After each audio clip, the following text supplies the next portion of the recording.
First presenter, according to the game plan, is going to be Tim Gifford, who has worked in the private industry for many years developing applications in virtual reality and AI. He is also a researcher working in human-robotic interaction at the Center for Ecological Study of Perception and Action at the University of Connecticut.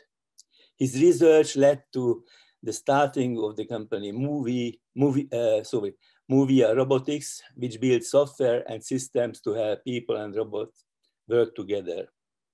Movia's initial efforts have been to create tools to help people in the special needs community.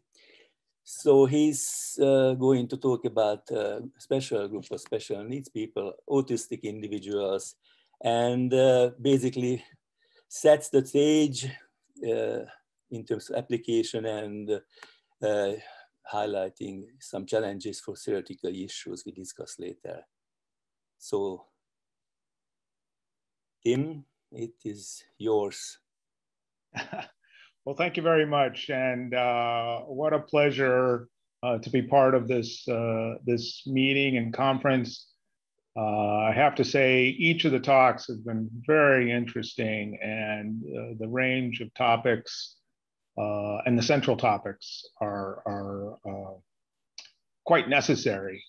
And the particular takes have been very interesting and entertaining. And I have to say that I do hope, as we all do, that we get past this pandemic thing so that we can get together, shake hands, and then talk late into the night over a cocktail or two, because that's one of the great things about these meetings. So thank you again for my being part of this.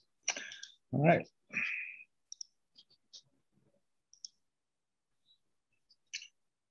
Okay. All right, so my talk is working together with robots to improve learning. And this is, again, as part of the psychology of the life world for autonomous agents. So when we speak of life world, it's important, as we all know, to understand that the robotic interactions are not theoretical. This is taking place in the real world, and these interactions are necessarily grounded. And it's important that we construct these robots in such a way to help them not misinterpret the situation. How can we know that the robot is not misinterpreting the situation? Our particular interactions are with children, and it's really important that the robot meets the child in their own state and simply doesn't act out into the world and hopes that the child is out there somewhere and is engaging. Oh, sorry about that. Hi, Alexander and Nick. I am glad to play with you today. Oh. Hi, Alexander and Nick. I am glad to play with you today. Are you hearing this?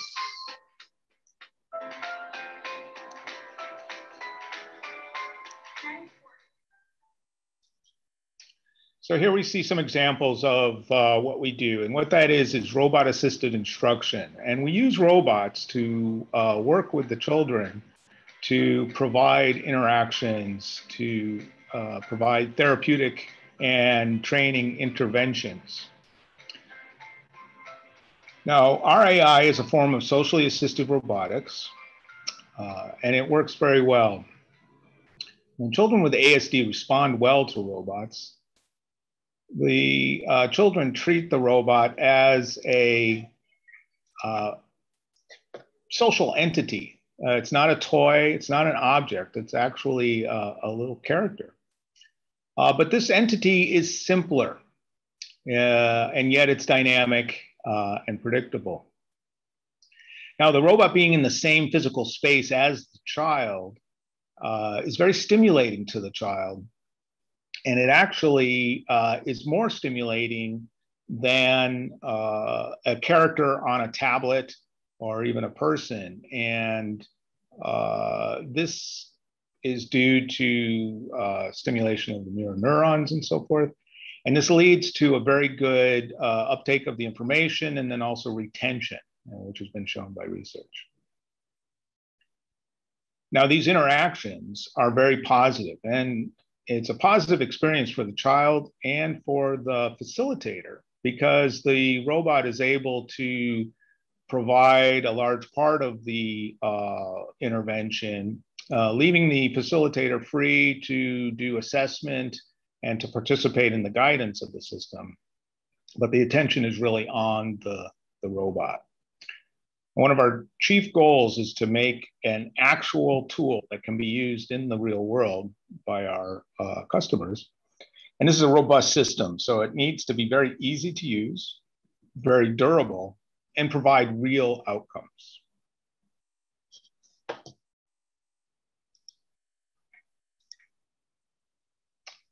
So using robots with children leads to some questions, some dilemmas. Now, first is, how can a robot teach human skills, social skills? Are we in fact treating children like robots in this way? And what would happen, will the children prefer robots to humans? So we'll answer some of these questions. Further, some of these systems are driven by artificial intelligence. Should we allow AI to direct the interventions with the child? Can AI properly track a child's state on many levels? Are the choices being made by the AI appropriate? And how do we even track the decisions that the AI is making? Something that we've talked about earlier in this conference. And how closely can we direct the actions of the AI? In other words, will the AI just go off and do what it thinks is appropriate, or can we participate in that? And what are the effects of the interactions with the AI? Could be short-term and long-term. So when we look at socially assistive robotics, there are three main types of setups. Traditionally, there is the Wizard of Oz approach, which is essentially remote control. The robot's actions and speech are controlled by the facilitator. And the child interacts through speech and movement, and sometimes by putting in responses and so forth onto a tablet. But the facilitator really is operating the robot like a puppet or a marionette. Then there are semi-autonomous systems. And in this case, the robot's action control is shared by the facilitator and by some form of internal AI. And then finally, there are fully autonomous. In this case, the robot's actions are controlled totally by an AI. And this AI may be located locally or it may be in the cloud. Generally, these fully autonomous robots are working on a primarily speech level. And so we'll do most of their interactions through natural language processing.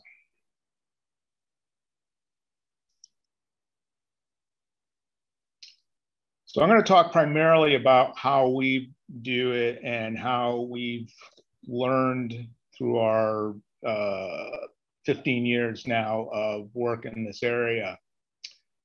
We have a robot facilitator child team approach. Our robots are semi-autonomous. The facilitator, be it the parent or the teacher, work together to deliver the training and the therapeutic interventions. The robot will lead the child through the lessons and activities.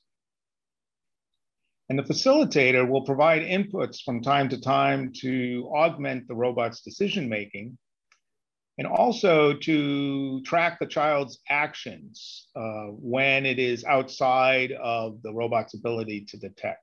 And so this is a very powerful combination because it gives us the use of the robot and the facility, but we're also able to use the nuance and the awareness and the groundedness, subjectiveness, as it were, of the facilitator. Now, within the system, we use a sliding scale of autonomy. So the robot is semi-autonomous. Sometimes it's like a tool, and you have levers and dials and buttons to directly control what it does. And other times it's fully autonomous and it's deciding what to do. And then sometimes it's somewhere in between. And that sliding scale moves back and forth based on the needs of the particular situation.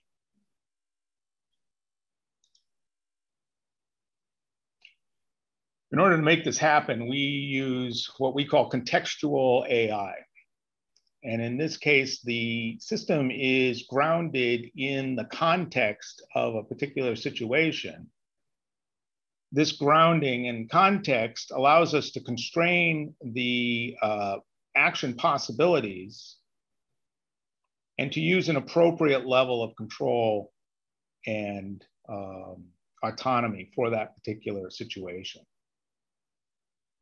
The system acts in tune with the child, sometimes leading, sometimes following. And this is key because we need to meet the state of the child, not just direct it.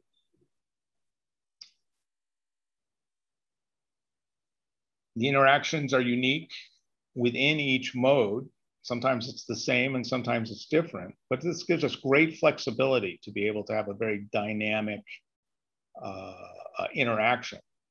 Most importantly, the robot is able to shift modes dynamically and instantaneously so that it can be doing one thing and then shift very quickly to a completely different role because the children are going to be all over the place. You know, sometimes they're attending and doing very well. Other times they may start to become agitated and perhaps heading to a tantrum, essentially. And so what the system can do is it can shift to another role to help bring the child back to a place where they're ready to learn. The goal of the system is really to keep the child in an optimum state for learning. And so it's very important that we can move back and forth. So within all of these different roles, they're all in behavioral settings. And these roles could be as a teacher, or as a coach, or as a therapist, a friend, a playmate. And in each of these different roles, the constraints, again, are different, and the needs of the activity are different. The added benefit of this is that the robot can be very functional within a particular role and operate with great flexibility, and yet still not be in that end factor problem of being able to deal with any situation at any time. It really needs to just stay within its role.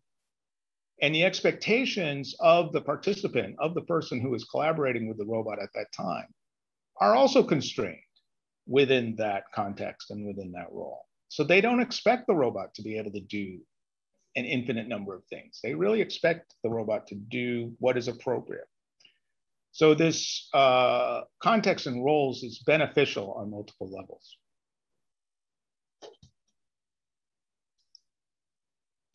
So our experience has been very successful. We've had good success right from the start, right from the beginning of our research in terms of engaging with the children and in terms of being able to help them to achieve goals, both in terms of staying with the training interventions and so forth, but also in terms of actually affecting their physiology and their psychology And what has been more difficult is this semi-autonomous system that is robust and easy to use. And here we have spent a large amount of our time and effort to make this tool simple and robust, because it's so important. The environment that this tool is used in is very dynamic and very distracting, you know, a classroom or the home. We can't give the teacher or the parent another thing to manage, something to operate. We want it to be an appliance, a tool. And so that's where a lot of our effort has gone. The other place where a lot of the effort has been is in the content, the specific lessons and activities that we have developed to help the child. And so they're all designed to be beneficial on multiple levels. So what we find is that the children will form a peer relationship with the robot. And this is an opportunity for social practice. It's almost like a social simulator. So the child can practice different situations, how to have a conversation, any number of different things. And the robot is infinitely patient and doesn't react negatively to a tragic, rude behavior by the child. And this helps to give the children confidence, and they do generalize these skills and present them when they're with their peers and cohorts. Now, we've also been able to show very good engagement over long periods of time. And so we're currently in over 50 homes and I think over 60 schools, and for several years. So with our home product, which we brought out last year, just at the beginning of the pandemic, we had our first set of families and they have re-upped their contracts for the second year. So we're very pleased about that. And that's really a testament on two things. First, of course, that the child will continue to engage with this tool over that long period of time. But secondly, the parents will still use it, will still operate it, because it does take some effort. And so a lot of work has gone into making something that will sustain both of those over time. Now, all of this increased time on task has led to the children to be able to acquire skills, and our data has shown that they are able to achieve mastery within their grade level according to their individualized education plan. Now, very key to the questions at the beginning of this talk, all of the interactions between the robot and the child are under the supervision of a specialist or the parent. So the robot AI is not, out of control, as it were. Even with the best intentions of the developers. So in conclusion, it's important that the robot's role is embedded in the social interaction. It's important to keep the robot's role appropriate to the context. This limits the number of action possibilities and also the expectations. So the robot is acting in an expected way. And it's important that the robot doesn't just lead linearly, march through its program, but it needs to track the social dynamics and be able to change its role appropriately and to follow. Collaborative robotics is really a team experience, and the leadership is traded back and forth between the human and the robot. And of course, it's really important in all of these cases to keep the facilitator in the loop. Thank you very much. Thank you for this nice, impressive applied robotics presentation with some strong theoretical edges. So I open up the question session. Any questions to the presentation?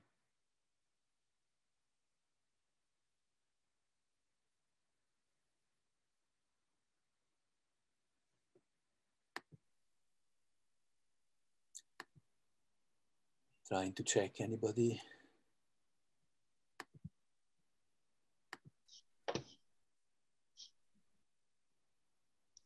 No, no questions. Oh, Phil, do you have a question? Yeah, hi, Philip Rubin. I was wondering, I really enjoyed your presentation. Where do you go next? What are the critical issues that you feel you need to be dealing with next in this kind of work? So what we're doing now is we're adding in more sensors, and we're trying to increase the autonomy of the system. And so what we want to do is to have the robot detect more things about the child or the participant, and to use more levels of AI and machine learning to have the robot able to make more decisions, to lessen the workload of the facilitator. And then also to be able to communicate the choices that are being made to the facilitator so that they can remain in tune with the situation of where the robot is at, while allowing the robot to interact with the child. Our goal is to continually increase the functionality of the system and the autonomy and its expertness, as it were. But we always want to keep it as a team approach. It's a collaborative tool. It's an aid. One of the things we found is that there are just not enough therapists to help these children. The levels of autism continue to increase. And also we have had very good success with other special needs. And so this tool has the ability to multiply therapists because it reduces their workload and it helps them to get very good outcomes. And we've also found that the typically developing children like the tool as well. So we expect to move also to help the general population. And yeah, so we, again, want to make the tool as helpful as possible. And one other note, we also find that it's very useful for parents, because although the parents' hearts are in the right place and they, of course, want the best for their children, they're not trained to work with children with special needs. And sometimes the correct approach for helping a child with autism is very counterintuitive. When to help, when not to help, when to provide a prompt and what kind of prompt. And the robot can actually demonstrate the structure of an appropriate therapeutically driven or evidence-based driven interaction. And so this is another benefit that we've been seeing. Thank you.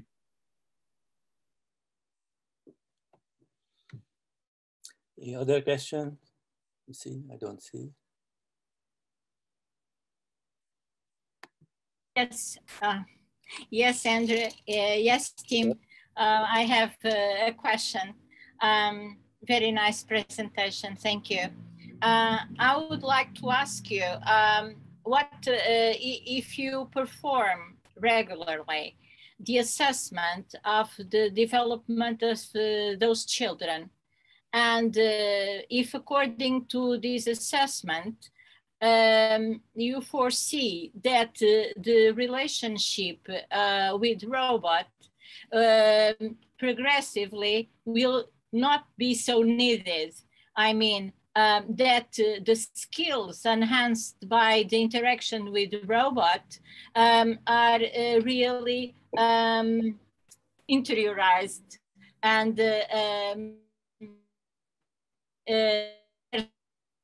to be permanently training those skills. That's my question. Thank you. That's excellent question, and it's key to the whole idea. So what we found is that we see very good generalization of the skills. So the children do present the skills when the robot is not present. And and then this is in two ways. One is directly presenting those skills, but also in the child's confidence to use those skills. And so these are two separate but very important benefits that we've seen. In terms of the robot being necessary over time and becoming less necessary, that's a very interesting question. We do find that the children are quite engaged and do form a friendship with the robots. So, you know, I think that, you know, we'd like to see that continue, and it, you know, it plays out naturally. But in terms of it being necessary to the presentation of the training interventions, you know, that's a really good question. We do find that in some cases, the specialists in the schools will reference the robot when it's not present. So the child may be having trouble, and then we've heard that the para or someone will say, well, what would the robot say at this point? And they say, oh, right, I need to take, I need to do calming breaths or something like that, or I should use, this is because of personal space. And so the training comes with the robot, but then it's referenced later on. It's really difficult to do controlled trials in this population, and we are working to do that now. We have several relationships with universities to look at both the quality of the intervention and then also the generalization over time. This is key. We really want to make sure that everything that we do has a benefit. This is a very challenged population, and we don't want to set any false expectations or anything like that. So we're very careful to move very slowly, but we're very interested in tracking all of these things. Now, on another note, in terms of assessment, a lot of times it's very difficult for these children and families to get assessments of their child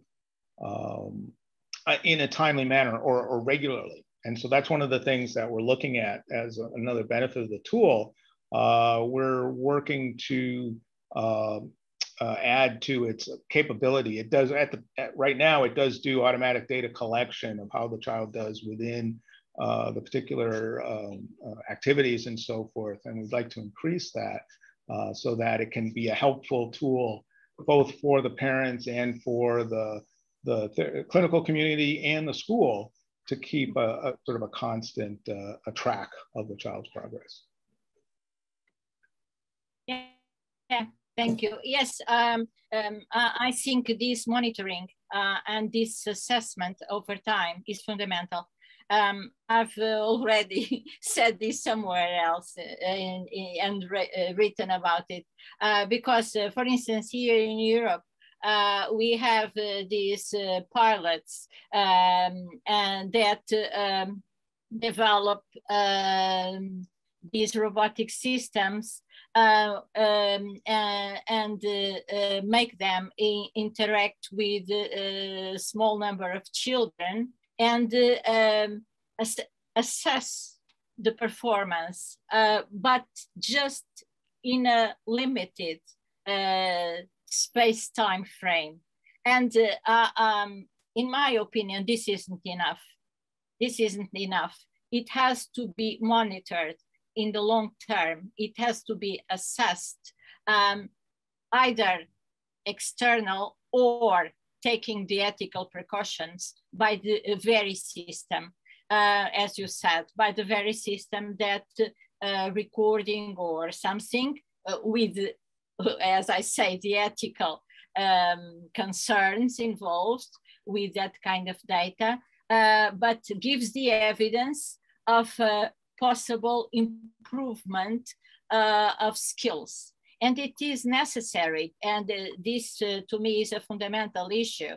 It's necessary to see if this improvement in skills are just targeted by that kind of entity, or if they develop and are permanent. And this assessment takes time and needs monitoring, consistent monitoring. Also, I think the pilots are very important to have the pilot and the control group. I think it's essential to have a whole idea. But most important, perhaps, than this is to have the assessment over time. And it is a long period, really. Thank you again. Yes, a very good comment. And I would say that even though we've been at this, as I say, for 15 years, it's brand new. And it's a new medium. And we are learning all the time. And we're also learning about what kinds of interactions are useful and are available, because it's a whole system. You know, as you saw, we use a tablet and the robot and the facilitator. It's really a joint experience, and there's a lot of different opportunities for different kinds of interactions, and also we do it with groups.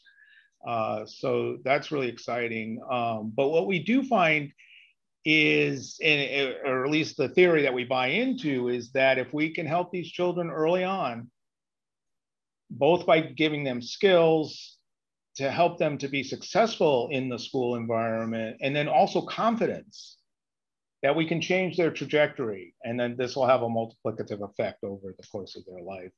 And particularly when it comes to their adult life, because the difference between a person who has some ability to take care of themselves and someone who needs to be cared for in terms of their self-esteem and their quality of life, but then also the cost to society is profound. And so that's really what we're trying. Yes, and that's very good. And as autism has been raising exponentially, and it has so many levels, you can find different levels of autism. This tool, if it works, it will be very, very important, really. Thank you. Well, when you look at these different levels, and I think maybe I better stop because I could go on all day, but it is a spectrum, and every child is different, but every child with autism is very different. And one of the wonderful things about this tool is that it is very customizable. You can tune it to each child.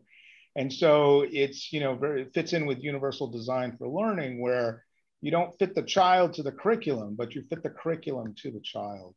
And this is very, very beneficial for the kids. Yeah, it allows customization. That is really very important. Thank you. Thank you. Thank you. Thank you. Our time is up, looks like. Actually, we are behind schedule about 15 minutes. So thanks for your opening presentations for this session, raising some challenging issues, and we are going to address some of the possible methodological issues to assess, progress in autistic children and so on in the following presentations. But